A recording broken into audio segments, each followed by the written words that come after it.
Hello friends, welcome to my channel. நாம் இப்போது சூப்பரான சிக்கன் கிரேவி எப்படி செய்யலாங்கிறத பற்றி தான் பார்க்கலாம்.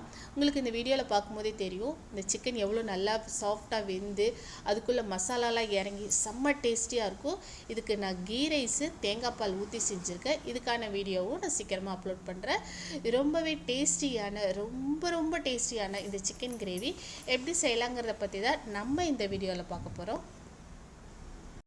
நம்ம ஒரு பாத்திரம் அடுப்பில் வச்சு அதில் எண்ணெய் ஊற்றிருக்கோம். எண்ணெய் சூடாகும் போது ஒரு 1/4 ஸ்பூன் மிளகு, 1/2 ஸ்பூன் ஜீரகம், 1/2 ஸ்பூன் சோம்பு, 2 துண்டு பட்டை இதை சேர்த்துக்கிறோம். இது கூட ஒரு பெரிய சைஸ் வெங்காயமும் நறுக்கி சேர்த்துக்கிறோம்.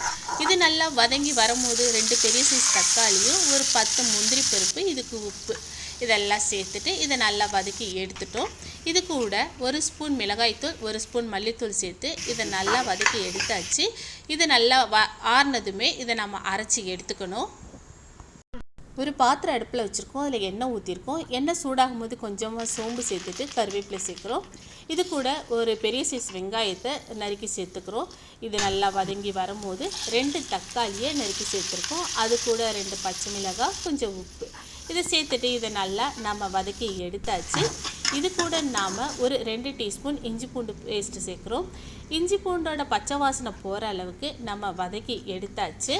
இது கூட ஒரு 1/2 டீஸ்பூன் மிளகாய்த்தூள், 1/2 டீஸ்பூன் மல்லித்தூள், கொஞ்சமாக மஞ்சள் இதையும் சேர்த்து இதை நல்லா நம்ம மிக்ஸ் பண்ணிக்கணும். இதை நல்லா வதக்குனதுக்கப்புறம் நம்ம ஒரு 3/4 கிலோ சிக்கன் எடுத்து வச்சுருக்கோம். இதை நல்லா சுத்தமாக கழுகி தண்ணி வடிய வச்சுருக்கோம். இதை இது கூட சேர்த்துட்டு இந்த மசாலாவோட நல்லா மிக்ஸ் பண்ணி ஒரு மூடி போட்டு மூடி ஒரு 2 நிமிஷம் அப்படியே வச்சுருங்க.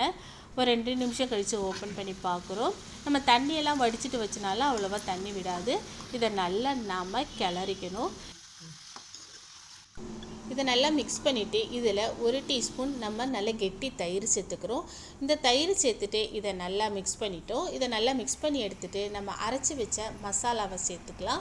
வதக்கி அரைச்சி வச்ச மசாலா.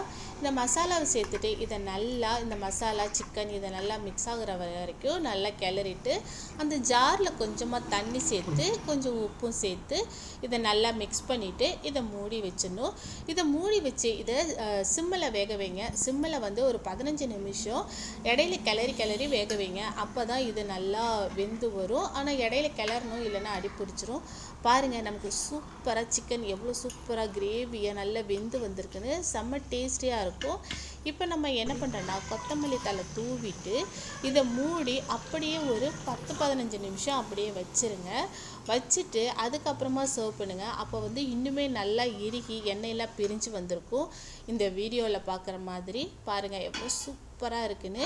இதை நம்ம பரிமாறும் போது அவ்வளோ டேஸ்டியாக இருக்கும். பாருங்கள், இப்போ நம்ம எடுத்து வைக்கும் போதே தெரியும் அது எவ்வளோ வந்து நல்ல கிரேவியாக இருக்குது. இது வந்து சப்பாத்தி, சாப்பாடு, கீ ரைஸு, பிரியாணி எல்லாத்துக்குமே ஒரு ஏற்ற டிஷ்ஷுன்னே சொல்லலாம். இட்லி தோசைக்குமே சூப்பராக இருக்கும். இந்த கிரேவியும் இந்த சிக்கனும் வச்சு சாப்பிடும்போது அவ்வளோ டேஸ்டியாக இருக்கும். இதை நீங்கள் ஒன்ஸ் ட்ரை பண்ணி பாருங்கள். ட்ரை பண்ணி பார்த்துட்டு ஃபீட்பேக் சொல்லுங்கள். இதை மாதிரி மேலும் நல்ல ரெசிபி தெரிஞ்சுக்கணுமா, கீழே உள்ள சப்ஸ்கிரைப் பட்டனையும் பெல் சிம்பிளையும் அழுத்துங்க. மறக்காமல் இதுக்கு ஒரு லைக் கொடுங்க. தேங்க்யூ.